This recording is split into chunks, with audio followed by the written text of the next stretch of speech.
Welcome to another edition of the Pace Report. I'm Brian Pace, reporting live here at the Film Forum here in New York City for the screening and premiere of Stanley Nelson's brand new documentary, Miles Davis, The Birth of a Cool.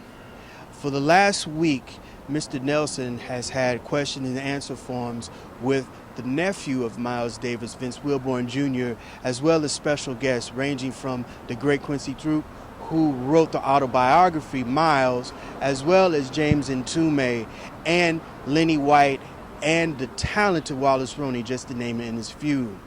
Tonight here on the Pace Report, you're going to see highlights of the question and answer forum between Stanley as well as Quincy Troupe, as well as Vince Wilburn and the great James Mtume, who played with the legendary Miles Davis. So sit back, relax, and enjoy highlights of the question and answer forum and premiere of Stanley Nelson's brand new documentary, Miles Davis, The Birth of Cool, live here at the Film Forum here in New York City as part of the Pace Report.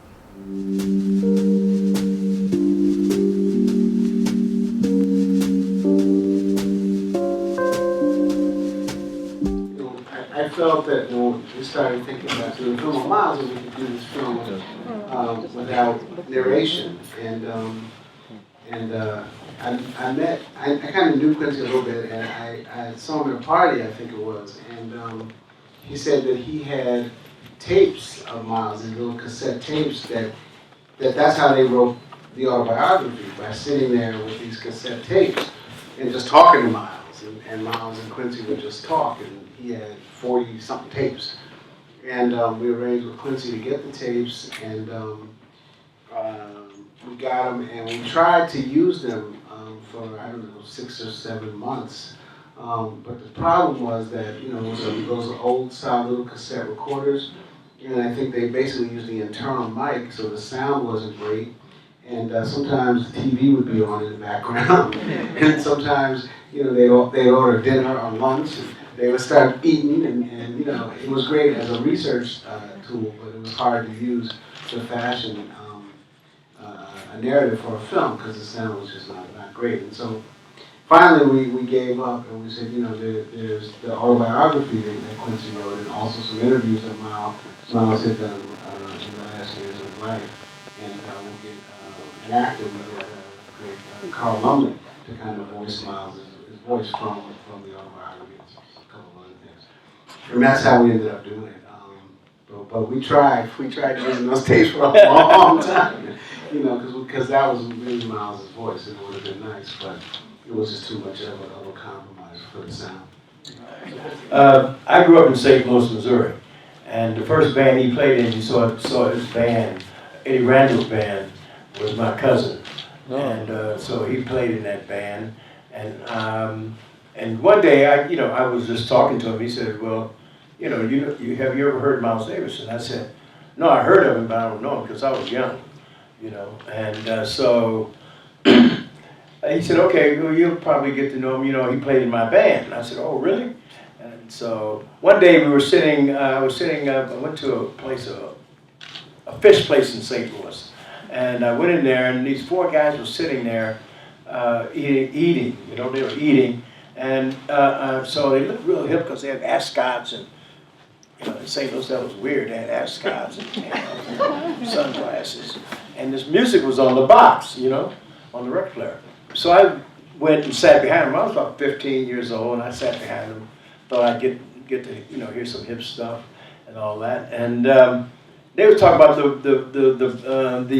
brother from across the river, the homeboy from across the river, and they were talking about Miles Davis. And they had played this. They were playing this tune on the box. So they got up and left, and they said, "Well," and they turned to me and said, "Okay, did you learn something?" And so I knew they you know, I just kind of nodded about that. But I knew they played this certain tune. I think it was, I'm not sure what it was, Donna Lee. So I found it on the jukebox, and I went up and played it. And then I had about a quarter, and all it was nickels. You could play it for, you know, nickels. And I went and played it again. And then I played it again. I played it 3 times. And that meant I'd never heard any music without somebody singing really that I really liked. So I really was into that. And I left and went home, and I started asking everybody about Miles. To make a long story short, he became the person that I really loved as a musician. You know, I really loved him. And I loved the way he dressed. And for a young guy like me, I started dressing like him. I found out how he acted, and I started trying to act like him, you know, from all the old guys. And they tell me, he did this. And I was acting like I hit on women, like I thought he hit on women. Whole 9 yards. And anyway, so when I got to New York, I thought I was, I became a journalist. I was writing and all that. And so I said, I want to meet Miles Davis. I want to meet Miles Davis. People said, Miles Davis don't want to meet you. You really don't want to meet you. I said, but you know, I'm a writer and all that. I'm kind of it. And so he said, no, he just doesn't want to meet you. He don't want to meet people. He don't like to meet people. And I said, okay. So I finally got this chance to do this. My good friend Rudy Langlace was writing for the Village Voice, and I was writing for the Village Voice. I was writing all these pieces for the Village Voice. And then when he moved to Spin Magazine, he asked me what would I like to write.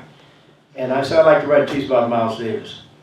You know, and by this time I was living in Harlem on 116th Street, and he said okay, and they put in a request, and the request came back, and it was me. I went down.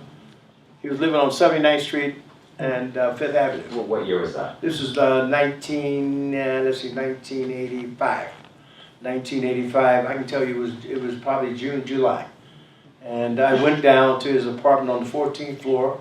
79th and 5th Avenue, and I walked in, and by that time I used to be a basketball player, so I had a bad knee, and I hadn't had a knee replacement at the time.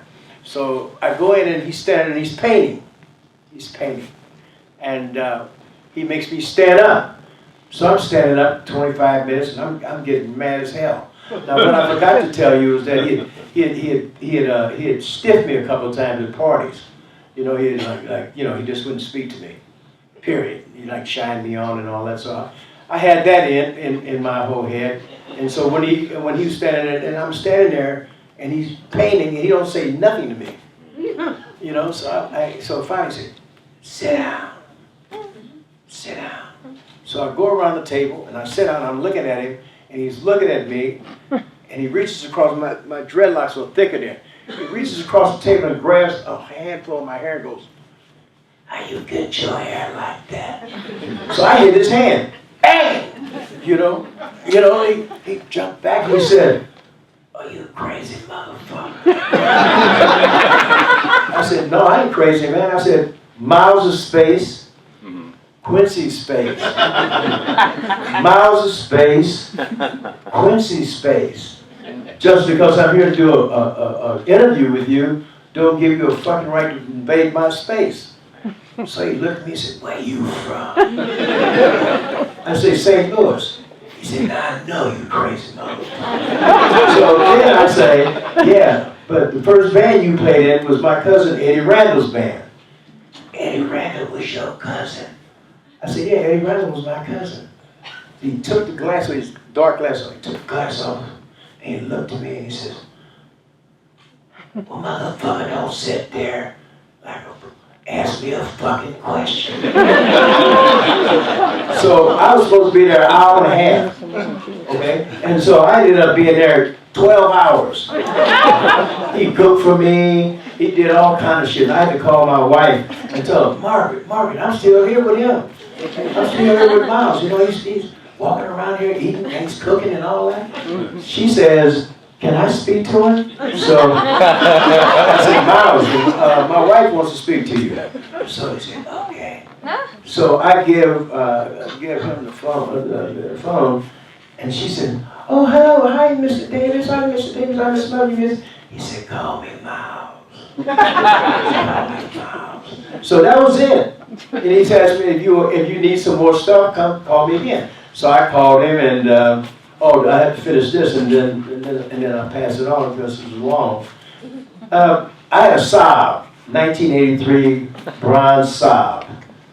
Okay, he had Ferraris. And I got a bronze Saab. So he says, you give me a ride downtown. to my girl's house. I said, where is it at? He said, it's down by the river, you know, down by Hudson Street or something. I said, okay. So I go outside. We were on 79th. My car was parked down on 5th Avenue. He walks up to my car and he says, looks at my car and says, what kind of piece of shit is this? I looked at him and I said, the piece of shit's gonna take me downtown.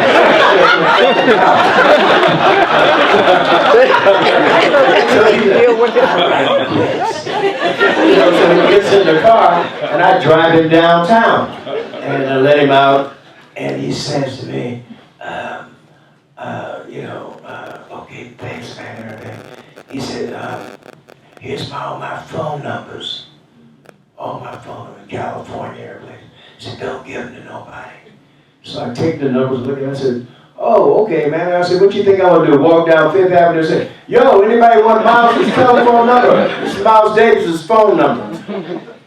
You give me $5, I'll give it to you. He looked at me like, he walked inside. And so I called him up the next day, or 2 days later, and he said, come back down. And we went down and we did the same thing. We spent another like 13 hours, and I knew something was happening. I knew something. I couldn't figure out what it was until Shannon Schuster, my agent, called me and said, Shannon Schuster called me and said, is this Quincy Troupe? And I said, yeah. He says, Miles Davis just gave you first rights of refusal to write his life story.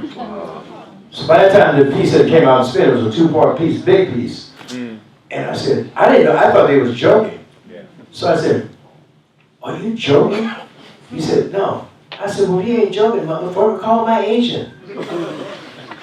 He said, oh, what's her name? So I said, okay, here's the number. So I thought he was joking with me, so I was really being rude and everything else. Plus, Miles's bad manners had rubbed off on me. Had rubbed off on me. But it's a St. Louis thing anyway, in a lot of ways. And so my agent called me and said, did you just curse out Bob Bender? I said, was he serious? He said, yeah. Why'd you call him back? So I said, okay, I called him back. I said, I'm sorry, and that was it. So we signed that contract, and that's how the book came. So that covers a lot.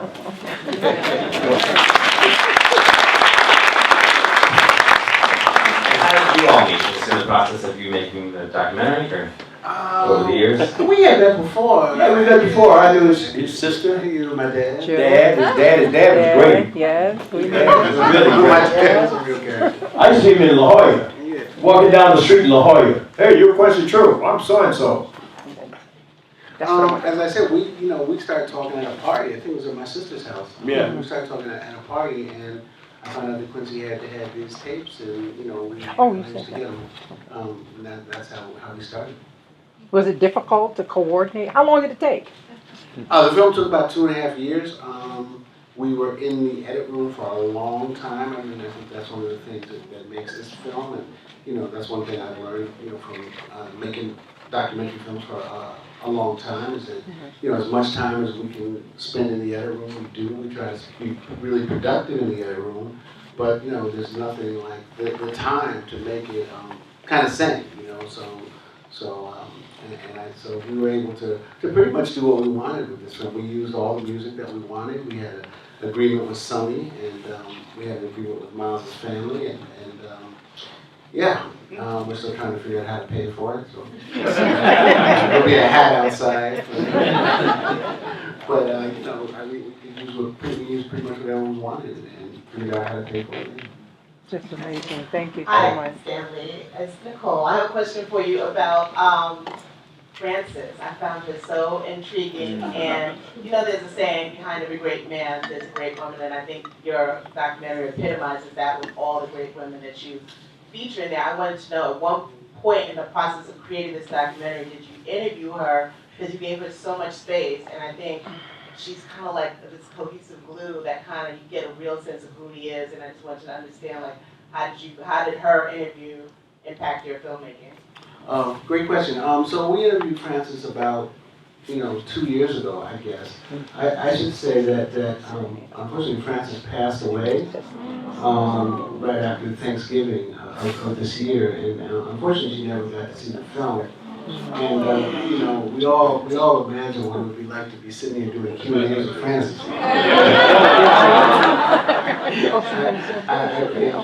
can't even imagine. I mean, Francis was, you know, just a character. You know, she's just hilarious. And I think one of the great decisions that we made was originally we had her in the film and we had her divided up, you know, kind of, you know, throughout the film. And at one point, I said, well, what would happen if we just kind of took Francis and just made a Francis section and just let Francis go, you know, like take the reins off Francis and let her be her, you know, and that's what we did, you know. I remember we were going out to interview Francis. I talked to Greg Tate, you know, who's in the film, and he said, "Oh, you'll love Francis. Francis got jokes." You know, and Francis was. I mean, you know, you couldn't tell if she was pulling your leg or not. You know, it's like you know, I've seen her come over and over again. Francis knew just what she was doing at all. No, I talked to everybody. I talked to everybody that was in Miles' band, Francis, everybody, you know, Cecily, everybody. And then when I decided to do, and then I had to decide how I was going to write this book. So I decided to write it in Miles's voice, you know, to transpose everybody's, whatever they said, into Miles. In other words, like, the book would have, you know, it wouldn't say, like, he went down to the corner to buy a drink. It said, I went down to the corner, first person. So I put everybody, including everything I did, it said, everybody, what Cecily and everybody else said, Francis, I put it in his voice, and to talk, and all the way through the book. So I defy anybody who reads that book to see any of me in that book. You know, because I put it in his voice, because I wanted him to speak. You know, I wanted him speaking directly to you across the table. You know, and you read that book, it's like him talking right directly to you. And so I decided to do that.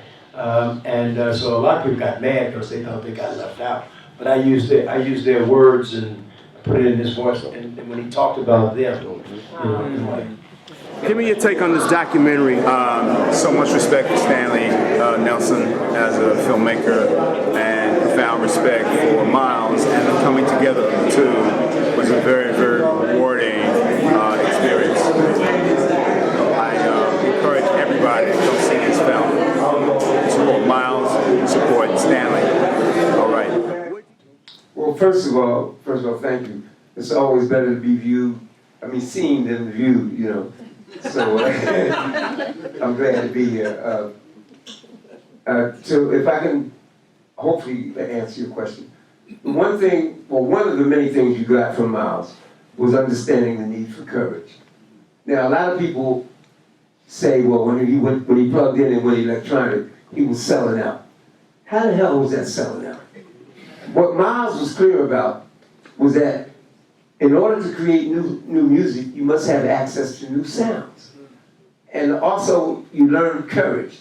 When the band that I was in, that Vince referred to, we were castigated.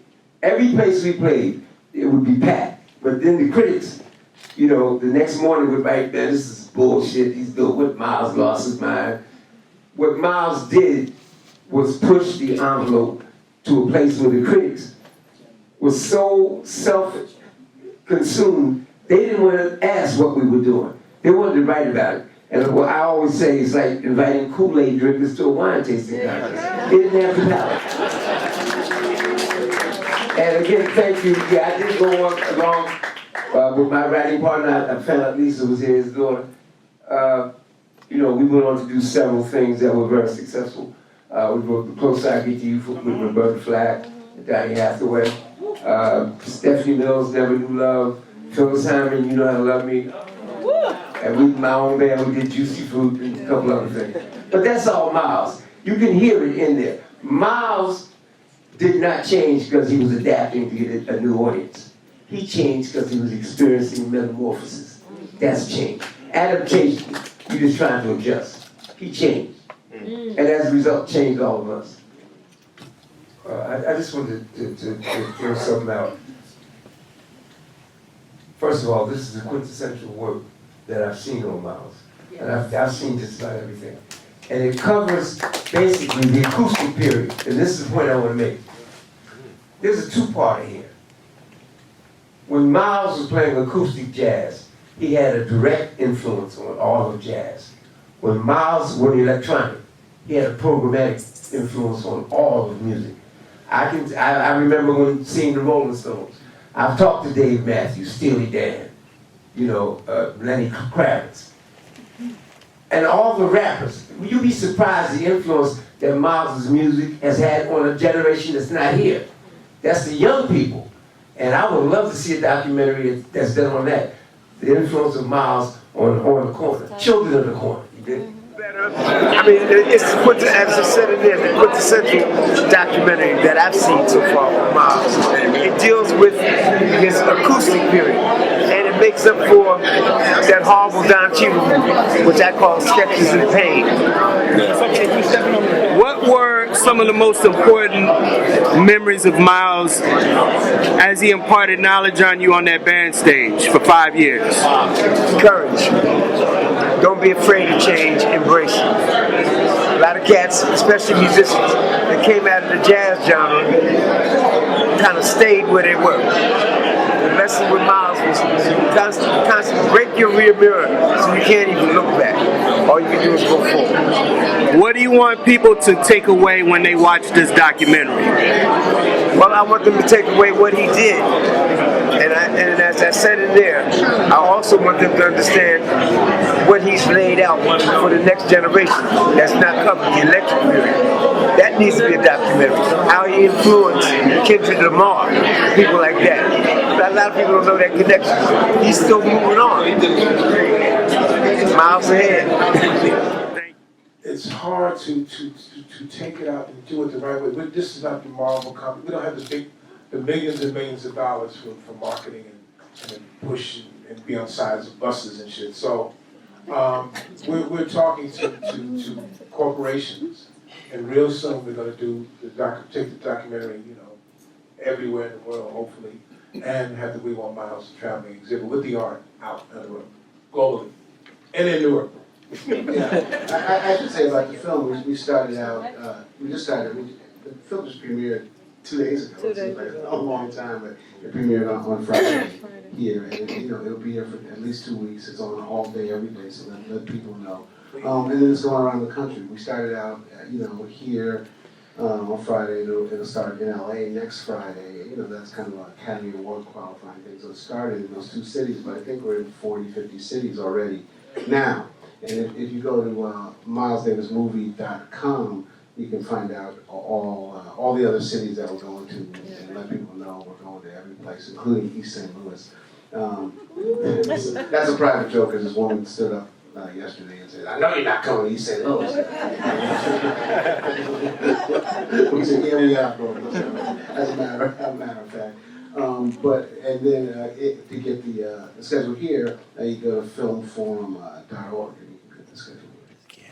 Every time we get together, the Miles Davis estate and the legacy continues to move on. And congratulations on 2 fronts. Rubber Band, a brand new record, 30-some years in the making, and also The Birth of the Cool, this brand new documentary.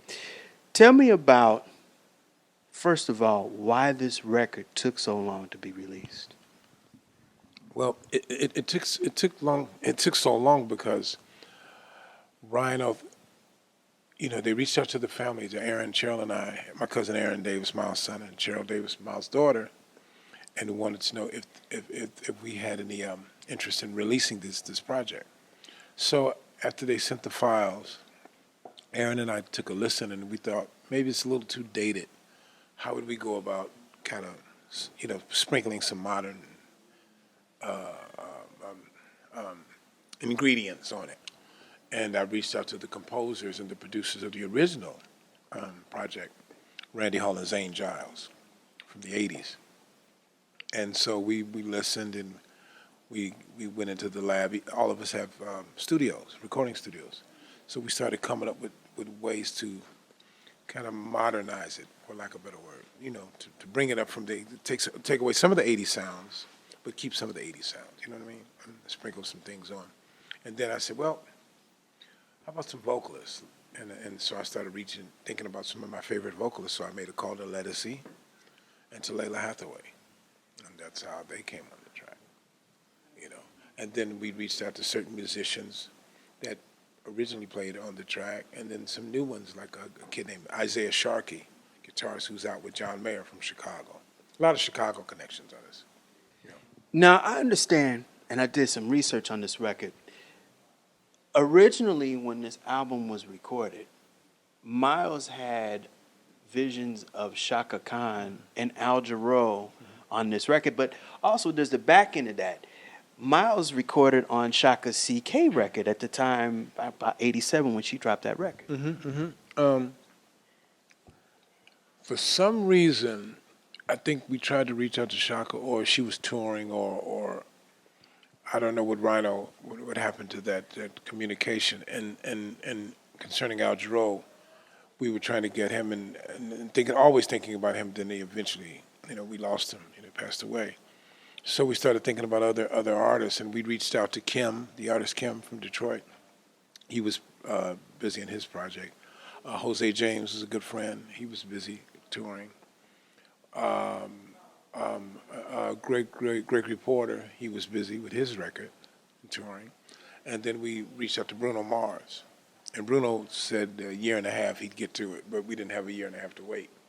So Randy just took it upon himself. He's an excellent vocalist, and he composed a song to sing it, So, but we still want Shaka on we have some more music. Shaka's a girl from Chicago, and her and Uncle Miles were pretty tight. And we still want Bruno Mars at some point, because we have some more of this rubber band session in the vault. There's a beautiful rendition of Broken Wings from a group called Mr. Yeah.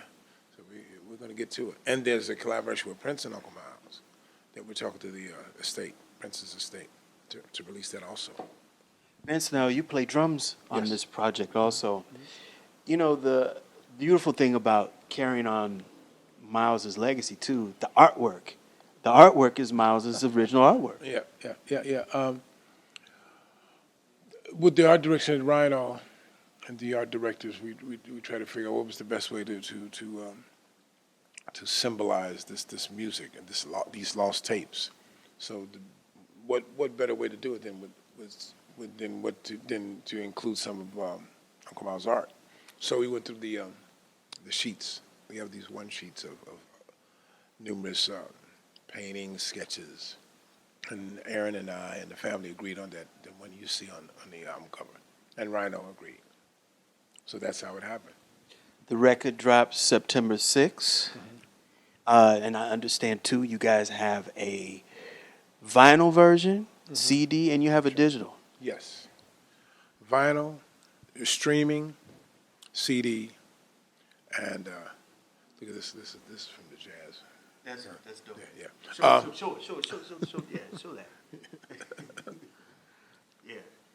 that. Streaming is now a way to go. So there's going to be a lot of. It's all the formats. I mean, I'm a vinyl guy, and a old radio school, old head radio. I like to listen to the radio, but we had a marketing meeting right before I came to New York, flew to New York, and these kids nowadays, man, streaming. People with have following. They go to the people with the 2 million, 3 million Twitter followers, and we get them to listen, and then you know what I mean. It's like that. That's the line of communication now, because there's no more record stores. Right. Thank God there are a few radio stations left, and real singers. Yeah. Lettucey. Oh, right. Lettucey. Oh, Lettucey. I gotta say, shout out to Lettucey and Layla, because they have their own careers, But they, I called them personally, and they were like, "Yeah, definitely." They came in prepared to send them the music. You sent us the music, and they weren't joking around. Those sisters are bad, as you know, because you know them too. But Layla and Lettucey are serious sisters, and they came with it, So we're blessed to have them. And Vince, I haven't asked this of you yet. What you're Miles' nephew, so you had an earlier, more intimate relationship with this person before you were brought in as a bandmate. So what was the experience like being raised with him as your uncle and then eventually working with him as a colleague? I grew up in Chicago, Illinois, and when Uncle Miles would come to Chicago to play Pluck Nickel on the auditorium, you didn't have TSA at the time, so you could go. You were allowed to go and meet the passengers at the gate. So as a kid, we would go. My parents and I would go to the gate and meet Uncle Miles and the band members. And it's like coming back from the plane, from the gate to the car. Every 5 or 6 steps, he would get stopped, and handshakes and hey Miles, and I was like, why does everybody stopping Uncle Miles when we're trying to get out of the airport? I didn't know the magnitude of who he was because I was too young, you know. But as I got older, I in the concerts I wanted to stay backstage. I didn't want to go out in the audience and see the show. I wanted to stay with him on the side of this, you know, on the wings. And then it just hit me as I got older, you know. And I started to get into the music, and I was fixated on the drums. And when Mtume and those guys came to town, I was like, no, this is it. This is what I want to do. And he just knew. He told my mom to buy me an inexpensive drum kit, and if I stuck with it, then he would buy a professional kit.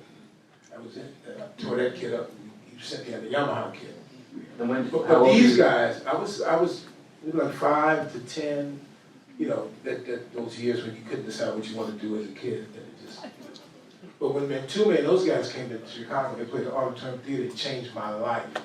It did. It did with Michael Henderson, and it was powerful and African and tribal, and Pete Cozy and Dominique was playing, Reggie Lucas, and all these guys. I was like, oh no, that's it. That's it for me. That's what and Miles had the wah-wah, and he was dropping his fist and shutting everybody down. And opening up his fist and they all hit it again. I was like, oh hell no, that's it. You know? I want to do this. You're like, that's my uncle. Yeah, I want to do what they're doing. So how old were you when you started performing with him? 17. 17. 18. Man with the Horn was the first one. Vince, let's talk briefly about this documentary. Stanley Nelson put his life into this, and you know, there have been many documentaries done on your uncle and parts of his life, on Kind of Blue to the Electric, and this is pretty much kind of a myriad of everything from the beginning to the end. The family, at some point, we just let Stanley, we trusted him, you know, and from meeting with Stanley, I mean, this is the labor of love for over 10 to 15 years, and Cheryl, Aaron, and I met with Stanley. We felt the conviction, the honesty, and we knew that Uncle Miles was no angel. The public knew. All his fans know. And Stanley captured every nuance and what's the word I'm looking for? The makings of what made Miles Davis. I think Stanley captured that in this documentary. If that makes sense, yeah. I mean, it's like it's when this is a funny story. When Stanley sent me the link, I live in Los Angeles. I forgot about the time difference, so I watched the movie, and it was I received it about 11:30 at night, and so I cried after I watched it. Called Cheryl and Aaron, my cousins. Then I called Stanley, and it's like 5, 6 in the morning by the time I called him. He said. I said, Stanley, man, this is beautiful, so beautiful, man. I love you. He said, hey, man, I call you when I get up, when I wake up. Click. I thought he was gonna, talk to me. Man, I'm glad you like it. And he's like, hey, man, I'll call you when I wake up. But it had that effect on me. When when I saw it for the first time, and we've screened it all over the world, from Sundance to Soweto. And it has this effect on people, just like when I traveled and toured with Uncle Miles. It's the same, type of effect. And I knew we were on to something.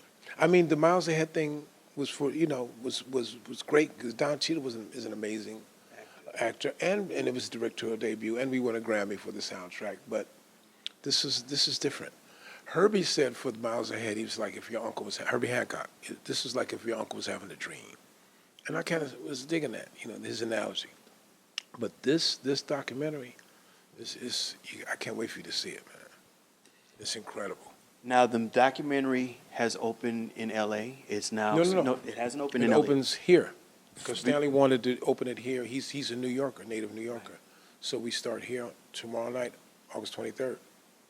And then it runs, I think, for 2-3 weeks at the Film Forum. Film Forum, yes. And then we go to New York, go to Los Angeles on the 30th, and we're at the Landmark Theater, 30th and the Labor Day weekend, and it goes on there. And we're doing various cities. We're going to St. Louis, Atlanta. If you go to hashtag Miles Davis movie, you can see the listing of all the cities. We're going to New Orleans. We're going to back up to Berkeley, all over, and then we go to Europe in the fall. We're doing a premiere October 10th and 12th in London. So, yeah. That'll do it again for another edition of the Pace Report, reporting live here at the Film Forum here in New York City as part of the screening and premiere of Stanley Nelson's documentary, Miles Davis, The Birth of a Cool. For more information about screenings in other cities, please visit them online at www.milesdavismovie. Also, I'd like to personally thank and congratulate Mr. Vince Wilburn for the upcoming Miles Davis record, Rubber Band, which will be available on September 6th on Rhino Records. You can order it on Amazon.com as well as RhinoRecords.com. I'd like to personally thank the talented Quincy Troupe as well as James Mtume. Also, I'd like to personally thank the staff and management here at the Film Forum for their warm hospitality. Until next time, remember, if it's in the groove, it'll make you move. I'm Brian Pace for the Pace Report, reporting live here at the Film Forum here in New York City.